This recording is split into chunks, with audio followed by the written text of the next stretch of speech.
Alors, la dérivée de l'inverse d'une fonction. Donc, c'est pareil, la formule ici n'est pas toute simple. La dérivée d'une fonction inverse, 1 sur u ou 1 sur f, il ne suffit pas de faire 1 sur u'. La formule, elle est donnée ici. La dérivée de 1 sur u, c'est moins u' sur u carré. Alors déjà, qu'est-ce qu'on appelle l'inverse d'une fonction? Regardez, là vous avez un exemple. F de x égale 1 sur x carré. Vous voyez? Eh bien, j'ai bien l'inverse de x carré, où x carré, lui, est une fonction. Donc j'écris f est du type 1 sur u. Bon, il ne faut pas que u s'annule, ça c'est parce qu'il ne faut pas diviser par 0. Alors, j'écris ce qu'est u, c'est x carré, u' du coup c'est 2x, et ma formule me dit que la dérivée de cette fonction-là, de 1 sur x carré, c'est moins u' sur u carré. Donc une fois que j'ai tout ce qu'il faut ici, j'ai bien repris ce qui était u, ce qui est u', et bien je remplace. Ça fait moins 2x sur x carré au carré. Alors x carré au carré, il faut savoir que ça fait x4. Ensuite, je peux simplifier x et x4, et il me reste moins 2 sur x cube. Donc voilà, je vous remets après un autre exemple. F de x est égal à 3 sur sinus x. Donc là, déjà, je me débarrasse du 3 en disant que c'est 3 fois 1 sur x. Donc je sais que c'est une constante en multiplication, donc qui va rester devant gentiment. Et je vais m'occuper de dériver 1 sur sinus x. Et vous voyez, 1 sur sinus x, c'est bien du type 1 sur u, avec u qui est sinus x. Donc si je veux dériver cette fonction-là, qui est du type 1 sur u, il faut que j'emploie la formule, la dérivée de 1 sur u, qui donne moins u' sur u carré. Et donc je me retrouve avec f' est égal à 3, c'était ce qui restait devant, multiplié par moins u' sur u carré. Effectivement, la u était sinus x et u', ça valait moins cos x. Voilà pour la dérivée d'un inverse. Alors, dérivée d'un quotient de deux fonctions. Qu'est-ce que c'est que le quotient de deux fonctions? Alors, pardon, j'étais où? Dérivée, alors c'est parce que ça saute une page. Dérivée du produit de deux fonctions, dérivée de l'inverse, et dérivée de quotient de deux fonctions. Alors, j'ai une propriété ici qui me dit que si j'ai deux fonctions qui sont en quotient, c'est-à-dire j'ai du type u sur v, eh bien cette fonction-là, qui est du type u sur v, elle est dérivable, et sa dérivée c'est u'v moins uv' sur v carré. Alors ça peut paraître une formule un peu compliquée, mais en fait vous verrez, vous la retiendrez rapidement, assez facilement, si vous prenez la peine de l'utiliser. Alors un exemple, qu'est-ce que c'est qu'un quotient de fonction? Par exemple, quelque chose d'assez simple, si j'ai f de x qui s'écrit 2x moins 1 sur 3x plus 2. Ah oui, ce n'est pas des constantes, hein, ni au numérateur, ni au dénominateur. Donc j'ai vraiment un quotient de deux fonctions. Je ne peux pas dire que c'est une multiplication par une constante. Alors, elle est bien du type u sur v. Alors j'identifie ce qu'il y a eu, hein, 2x moins 1, v 3x plus 2. Je calcule u' et v' parce que j'en ai besoin dans ma formule. Et après, j'applique bêtement la formule u'v moins uv' sur v carré. Donc ça me fait ça. Alors quand on fait ça, il faut faire très attention ici au signe moins qu'elle a et à bien mettre les parenthèses. Souvent, les élèves oublient les parenthèses et ça fait des fautes après. Vous voyez, là, quand je vais développer le moins, ça va me faire moins 2x fois 3. Et après, donc ça fera moins 6x. Et après, ça fera moins 1 fois 3. Et bien, moins 1 fois 3, ça fera plus 3. Donc, une fois qu'on a fait ça, qu'est-ce qu'il faut faire?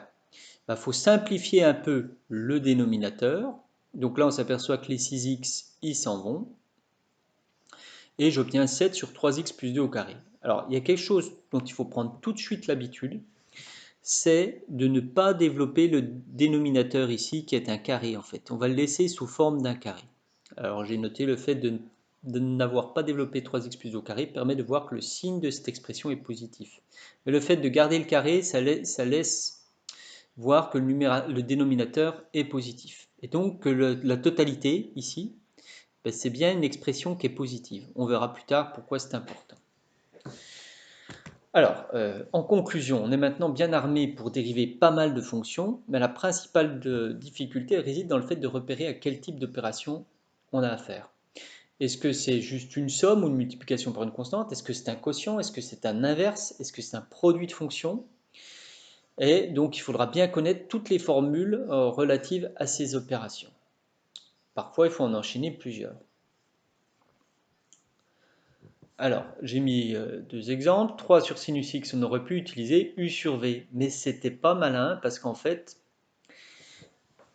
le u ici est une constante. Donc quand on a un u qui est une constante, on n'a pas de raison d'utiliser une formule de deux fonctions u sur v. Le 3, on a plutôt intérêt à le mettre devant en multiplication, ce qu'on avait fait dans le cours. Ici, vous avez u sur v, mais regardez bien, le u c'est 2x plus 1 et le v c'est x fois cos x. Donc quand je vais vouloir calculer la dérivée de v, parce que j'en ai besoin dans ma formule u sur v, ben v est lui-même un produit, vous voyez? Donc il faudra le dériver comme un produit, x fois cos x. Donc il faudra peut-être écrire v du type w fois t. Bon, alors au bout d'un moment, on détaille plus tout, parce que sinon vous comprenez que ça peut devenir vite trop pénible, parce qu'il peut y avoir trop de choses à écrire. Mais dans un premier temps, vous pouvez faire l'effort de le faire. Alors, je vous ai mis ici les principales formules à retenir. Donc, le fait qu'une constante ne joue pas de rôle dans la multiplication, la dérivée d'une somme ne pose pas de problème. Par contre, dérivée d'un produit. Oh là, là il y a une grosse faute aussi. Dérivée, donc je corrigerai ça quand je vais vous le donner. Dérivée d'un inverse et dérivée d'un quotient. Oui, je ne sais pas pourquoi j'ai mis u' fois v', c'est pas du tout ça, hein, c'est u'v plus uv', je suis désolé.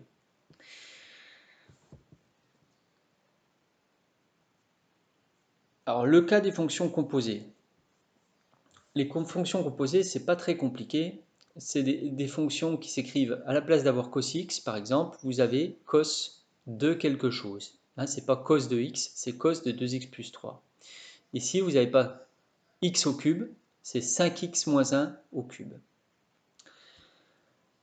Et donc, quand on a ce genre de fonction-là à dériver, eh bien, il faut repérer quelle est la fonction principale. Alors là, c'est pas difficile, c'est cos x.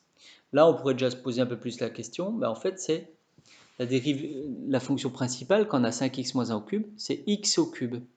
Effectivement, si vous appelez la fonction f x au cube, f de x c'est x au cube, eh bien ce sera f de 5x moins 1 qui est égal à 5x moins 1 au cube. Quand vous voulez calculer f de x, ça donne x au cube. Quand vous calculez f de 5x moins 1, vous remplacez x par 5x moins 1. Donc ça fait 5x moins 1 au cube. Donc la fonction g s'écrit bien sous le type f de 5x moins 1.